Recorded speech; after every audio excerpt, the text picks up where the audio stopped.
इस वीडियो के अंदर हम डिस्कस करेंगे कुछ नेटवर्क आइडियाज़ कि हमारा वेबसाइट कैसे रन होता है अपने हमारे मशीन के ऊपर वेब होस्टिंग के थ्रू। तो सबसे पहले हम देखेंगे कि what is a website. Website क्या होता है? फॉर एग्जांपल मैं yahoo.com सर्च कर रहा होता हूँ, तो एक्चुअली yahoo.com एक नेम है।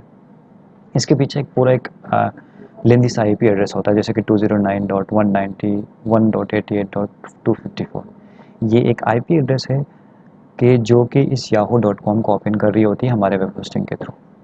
तो ये आईपी जो कि आईपी का मतलब होता है इंटरनेट प्रोटोकॉल। तो जो भी कम्युनिकेशन दो कंप्यूटर्स के बीच में हो रहा होता है तो ये आईपी के ज़रिए हो रहा होता है। सही है।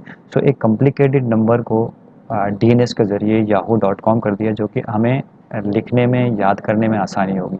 अगर ये नहीं होता तो हमें ये पूरे आईपी एड्रेस को याद करना होता है, जो कि yahoo.com से एसोसिएटेड है। ठीक, जैसे मैं yahoo.com सर्च करता हूँ तो मेरे पास ये yahoo.com की वेबसाइट ओपन हो जाती है और इसके पीछे पूरा ये एक आईपी एड्रेस मौजूद हो रहा होता है। क्लियर है?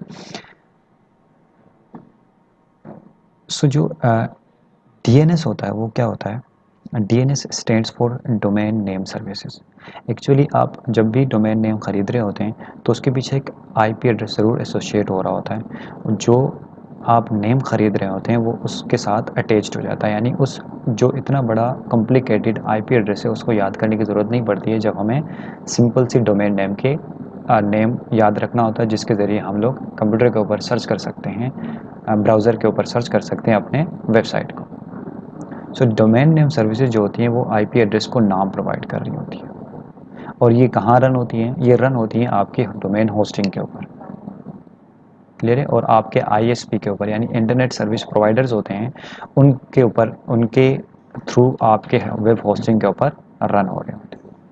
क्लियर है? जो आईएसपीज होती हैं हमारे पास, वो कौन कौन सी होती हैं? जैसे पाकिस्तान के अंदर आप इंटरनेट सर्विस प्रोवाइडर्स देखेंगे तो पीटीसीएल है, वथीन है, वाइट है। ये सारे इंटरनेट सर्विस प्रोवाइडर्स होते हैं जिनके थ्रू हम वेब होस्टिंग से अटैच्ड होते हैं और अपने वेबसाइट्स को वहाँ पर रन कर सकते हैं। क्लियर है? उसके बाद जो डोमेन नेम सर्विस होता है वो हमारे लिए क्या काम कर रहा होता है? सो डोमेन नेम सर्विस हमें क्या कर रहा होता है? वो कह रहा है कि आप आईपी एड्रेसेस को भूल जाएं, आप नाम को याद रखें। Let you use names, just name use करेंगे। जब फॉर एग्जांपल मैं आसिफ अली .com ख़रीदना चाह रहा हूँ तो मुझे आसिफ अली .com के पीछे आईपी एड्रेस को याद रखने की ज़रूरत नहीं है, जिसमें आसिफ अली .com याद रखूँगा। कॉम्प्लिकेटेड नंबर्स को याद करने की ज़रूरत नहीं है। और ये क्या काम कर रहे होते हैं? Protect you from changes to IP address. आपको प्रोटेक्ट कर रहा होता है कि आपने अपना आईपी एड्रेस को चेंजेस करें। फॉर एग्जांपल ये जो इतनी बड़ी आईपी एड्रेस हमने इससे पहले यूज़ की थी याहू के लिए, अगर मैं इतना बड़ा आईपी याद रखता तो कितने इतने बड़े आईपीज़ मुझे याद रखने पड़ते हैं, गूगल के लिए अलग, डिफरेंट चीज़ों के लिए अलग। तो ये डोमेन नेम सर्विस है वो क्या काम कर रहा होता है? आपके आईपी एड्रेस को एक अच्छा सा नाम प्रोवाइड कर रहा होता है, जो कि हम रिमेंबर हमेशा याद रखेंगे। क्लियर है? जस्ट लुक कि हमें इस आईपी एड्रेस के ज़रिए yahoo.com से क्या रिलेट है इस आईपी एड्रेस का, वो अगर हम चेक करना चाहते हैं तो यहाँ पर हमें जाना होगा। एक वेबसाइट है whois.domaintools.com, यानी ये डोमेन टूल के बारे में बताता है कि वो डोमेन टूल किसका है, whois।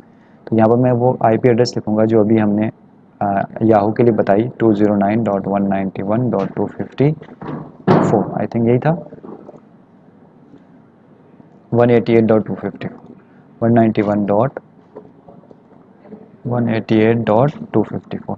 अगर मैं इसको यहाँ पर जाकर सर्च करता हूँ तो देखें कि मुझे बताएगा कि इस आईपी एड्रेस के पीछे पूरा एक आ, इस आईपी एड्रेस के पीछे yahoo.com एसोसिएट है, यानी अटैच्ड है।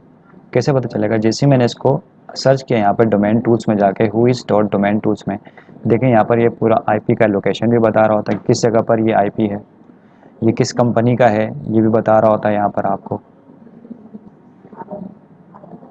क्लियर?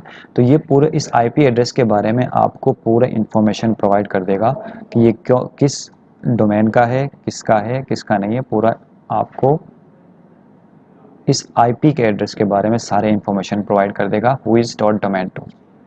सही। इसी के साथ एक और वेबसाइट है whois.com, whois.com के नाम से।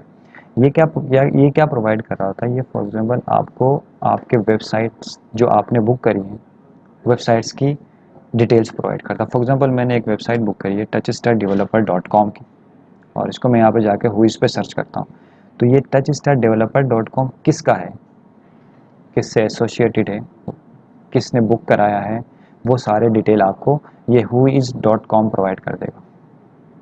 सही। इसी तरह आप अगर आपके पास डॉट पी के का डोमेन है, तो डॉट पी के डोमेन को सर्च करने के लिए कि डॉट पी के का डोमेन किसके पास है, आपको यहाँ पर जाना होगा www.pknic.net.pk में, और यहाँ पर जाकर आप सर्च कर सकते हैं किसी भी डोमेन को। फॉर एग्जांपल मैंने यहाँ पर सर्च कर लिया maryland.com.pk, और इसको मैं चेक कर रहा हूँ कि ये किसने बुक कराई है, कहाँ बुक कराई है, तो ये पूरा डोमेन रजिस्ट्रेशन का डिटेल मेरे पास आ जाएगा। फॉर एग्जांपल देखेंगे यहाँ पे डोमेन नेम maryland.com.pk रजिस्टर हुआ आईकैन से, हु इससे कब रजिस्टर हुआ, अप्रैल 22 को, और ये कब ख़त्म होगा 2020 के अंदर। और डीएनएस नेम सर्वर्स ये आपको बता रहा है होस्टिंग किससे लिए, तो ये होस्टर पीके के नाम से ये होस्टिंग एजेंसी है, वहाँ से इसने खरीदी है। और यहाँ पर आगे देखेंगे जो मैंने टच स्टार डेवलपर सर्च किया था .com, उसके बारे में पूरा इन्फॉर्मेशन यहाँ पर आ जाएगा। किसने रजिस्टर किया, आसिफ अली, टच स्टार, उसका हाउस नंबर, उसका कॉन्टैक्ट डिटेल्स, उसका एड्रेस, ये सब कुछ आ रहा होता है।